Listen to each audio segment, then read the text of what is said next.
Les grandes lignes du deuxième congrès extraordinaire du plus grand parti politique, le Mouvement du Peuple pour le Progrès, est désormais connu.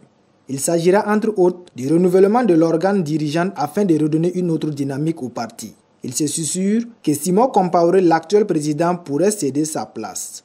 Toute chose qui relance le débat sur le renouvellement de l'ancienne classe politique au Burkina Faso. Moi, je pense que c'est bien réfléchi de sa part. Si lui-même il sait que la place doit être attribuée aux jeunes, c'est déjà une bonne chose de penser ainsi. Mais aussi, la jeunesse aussi doit mériter sa place. Est-ce qu'il est temps de céder la place à la jeunesse? Est-ce que la jeunesse d'aujourd'hui est bien formée pour cela? C'est là où se trouve la question. Est-ce que nos jeunes aujourd'hui, nous-mêmes jeunes comme ça, est-ce que nous sommes prêts à faire avancer les choses? Depuis les temps anciens, ceux qui sont toujours aux affaires.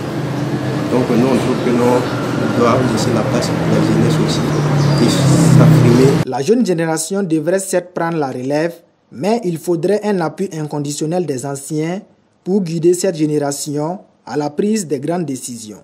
La jeunesse mérite sa place.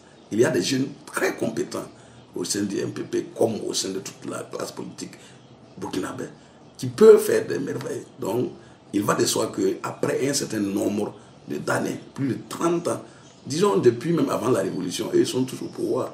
C'est normal même qu'eux tous, ils laissent la place à la jeunesse. C'est comme, pour moi par exemple, c'est comme une obligation. Continuer, mais qu'on est fatigué, on doit rester, les Simon Compaoré doivent rester en fait comme des conseillers à l'arrière-plan. S'ils veulent laisser la place à la jeunesse, qu'ils laissent la place à la jeunesse, mais il ne faut pas qu'ils laissent la place à la jeunesse parce qu'ils sont fatigués.